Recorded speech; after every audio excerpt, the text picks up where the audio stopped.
falar, 1 é pouco, 2 é bom e 3 é melhor ainda. Então, continuando aqui a minha releitura da série Harry Potter, da J.K. Rowling, chegamos aqui ao terceiro livro da série, o Harry Potter e o Prisioneiro de Azkaban, publicado originalmente em 1999. Esse aqui é possivelmente o meu favorito, simplesmente porque aqui você vai ter o tripé da série, até então muito bem equilibradinho, ou seja, você vai ter a aventura fantástica, você vai ter o humor e você vai ter também o fator sombrio que está sempre à espreita, e tudo muito bem equilibrado. Então, depois de um primeiro livro mais episódico, um segundo livro bem mais obscuro e detetivesco, esse terceiro volume aqui vai flertar com todas essas qualidades apresentadas até então aqui na série. Só que ele é um livro basicamente de horror fantástico, muito mais bem resolvido do que o primeiro e um pouco mais solto e despojado em relação ao segundo, porque nesse daqui nós vamos ter então fugitivos perigosos,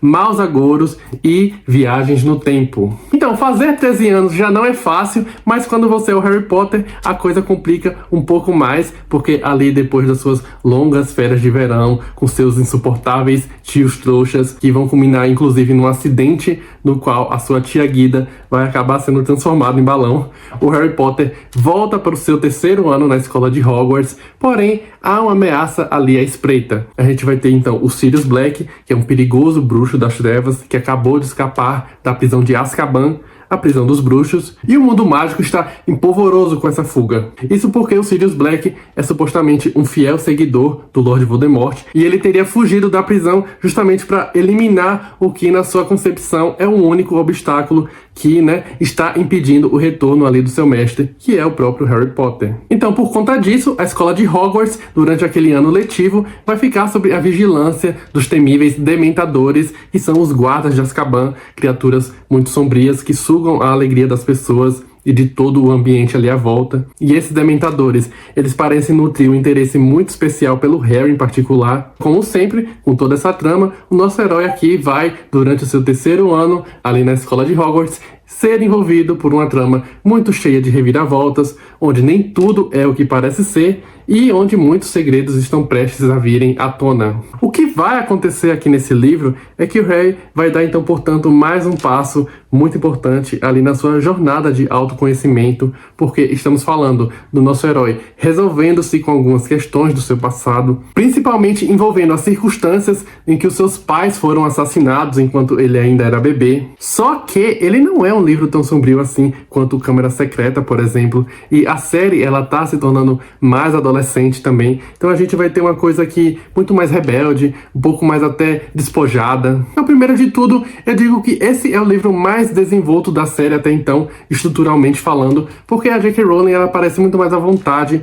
para desenvolver todos os componentes aqui dessa nova trama. A gente já via ali desde o segundo livro da série ela assumindo cada vez mais essa estrutura ali das histórias de detetive, do famoso quem matou, no sentido ali das subtramas que se entrelaçam com pistas que só vão se encontrar ali no finalzinho da história, e assim a gente vai descobrir quem era que estava por trás de todo aquele entreveiro só no final. Só que aqui no Prisioneiro de Azkaban todas essas pistas elas estão bem mais diluídas e elas são colocadas de formas mais sutis e até inesperadas, porque nada realmente nos prepara para como que todas as pontas vão se encontrar no final aqui desse volume, e é um final bem inesperado, o que torna tudo até mais intrigante e mais envolvente. E é por isso que esse é um livro tão querido.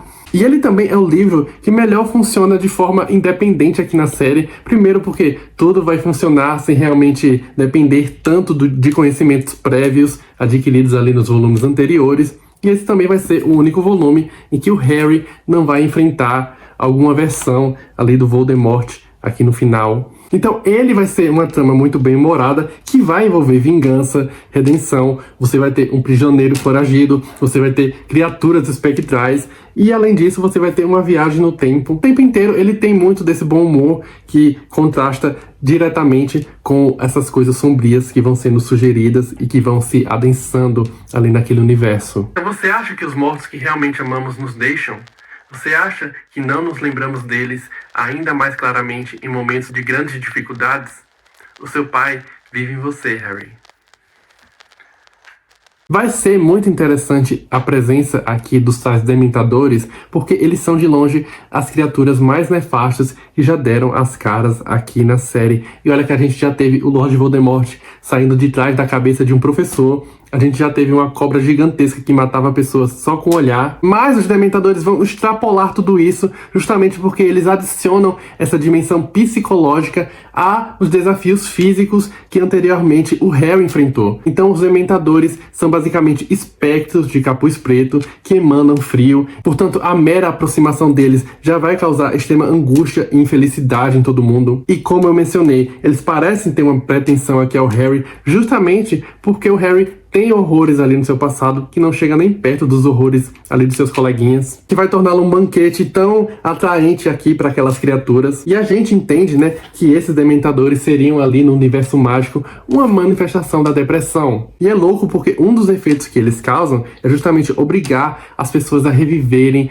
em suas mentes as suas piores lembranças. E o que acontece com o Harry então, né? Qual é a pior lembrança dele? Justamente ele vai reviver de maneira vaga, né? Mas ainda assim, reviver de forma muito presente a morte dos pais dele. Como o Harry ainda era bebê, ele não tem muitas memórias vívidas do tal ocorrido, mas ainda assim ele vai conseguir ouvir as vozes dos pais enquanto eles lutavam com o Lord Voldemort naquela fatídica noite em que o Lorde das Trevas assassinou eles. E um ponto levantado em dado momento aqui nesse livro vai ser justamente essa mistura de culpa e de repulsa que o Harry sente, porque ele acaba se pegando, desejando ouvir os pais dele, mesmo que naquelas circunstâncias tão infelizes, mesmo que isso o leve até a desmaiar em certos momentos. Porque é a lembrança mais sólida, é a coisa mais real que ele vai ter ali dos pais dele. É um negócio bem triste mesmo. E parte da missão dele aqui nesse livro vai ser, portanto, aprender a se defender daquelas criaturas, que é um feitiço bem complicado que consiste basicamente em manifestar a sua memória mais feliz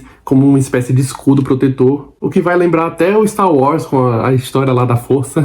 E falando em família, a gente vai ter a introdução desse grande personagem aqui, o Sirius Black, que vai se revelar uma figura de grande importância ali pro Harry e que vai consolidar esse terceiro volume também como um livro em que está se buscando justiça para os que foram injustiçados pelo sistema e também provar que mesmo sem uma família nuclear, o Harry Potter ainda vai ter muitas figuras que vão suprir esse lugar. A gente vai ver também o quão disposto ele está a se sacrificar para ajudar essas pessoas queridas. E é interessante, mais uma vez, como que essas figuras de referência do Harry vão ser, portanto, sempre homens de muito valor, mas que são vistos com desconfiança ali pela sociedade bruxa, um sentimento que o próprio Harry experimentou no livro anterior, né? Então vão ser pessoas injustiçadas, pessoas cuja liberdade ou a dignidade lhes foram tirados. Eu não pensei em Voldemort, disse Harry honestamente. Eu me lembrei daqueles dementadores. Entendo, disse Lupin pensativo. Bem, estou impressionado. Ele sorriu levemente para a expressão de surpresa no rosto de Harry. Isso sugere que o que você mais teme é o medo. Muito sábio, Harry.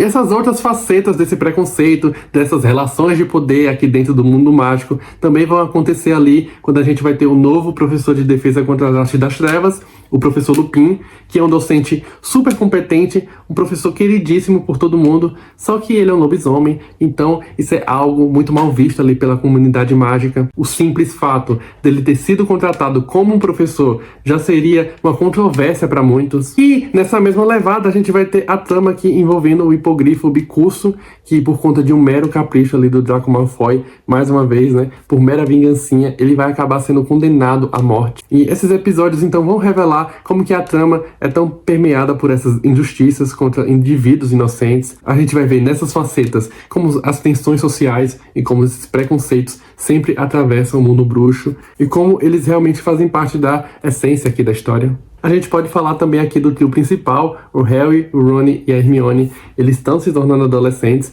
então mesmo que de forma ainda discreta nesse volume, a gente começa a ver aqui os hormônios em ação, tanto no Harry ali que começa a ensaiar uma paixonite pela apanhadora do time da Corvinal, a Cho Chang, quanto o Ron e a Hermione, que claramente já começam a demonstrar aquela tensão entre eles, que a gente sabe que vai durar até o final da série, e a gente sabe no que vai dar também.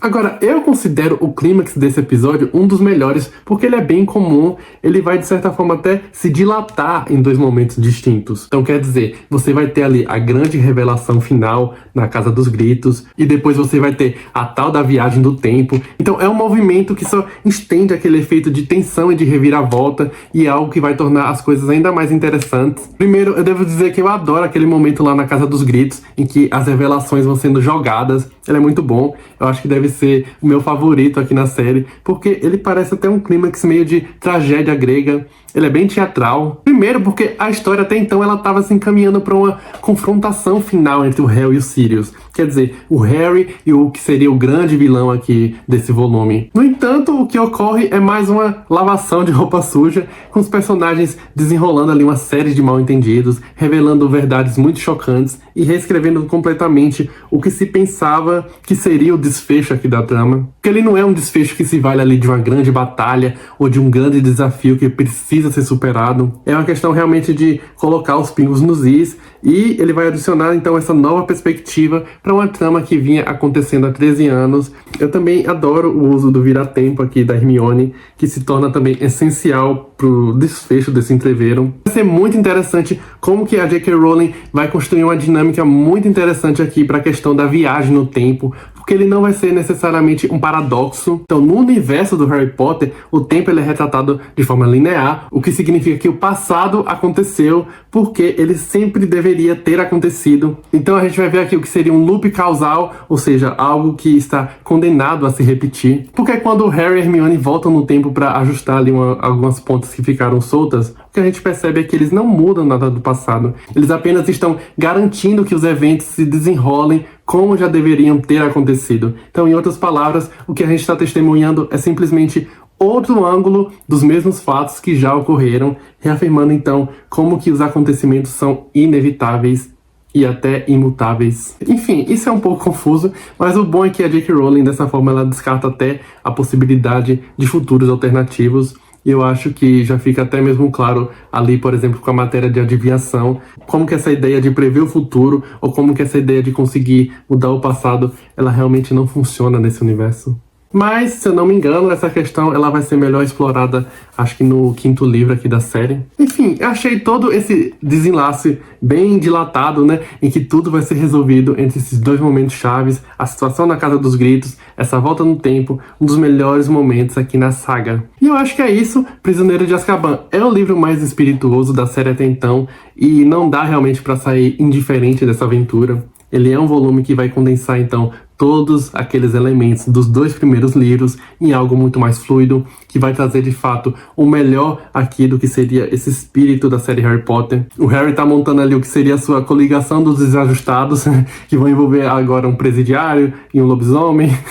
Enfim, é o grande começo também do que seria essa maturidade estilística com a qual a J.K. Rowling começa a conduzir aquela trama toda. Eu acho que finalmente ela tá conseguindo organizar de forma muito melhor as subtramas, as muitas subtramas que acontecem em cada volume da saga. E o final aqui, mesmo ele sendo relativamente feliz, ele também é meio cabuloso, e ele também já dá pistas, né, de que as coisas nunca mais vão ser tão simples assim. E é isso, se você gostou aqui do vídeo, deixa o seu like, se inscreve no canal se ainda não for inscrito, comenta aqui embaixo se esse é o seu livro favorito, ou qual é o seu livro favorito aqui da série. Eu já terminei de ler aqui o Cálice de Fogo, o 4º volume, só que o vídeo sobre ele só vai sair no final de outubro. Eu tô curtindo bastante essa releitura, vou continuar trazendo os vídeos aqui pro canal. É isso, muito obrigado, um abraço e até a próxima.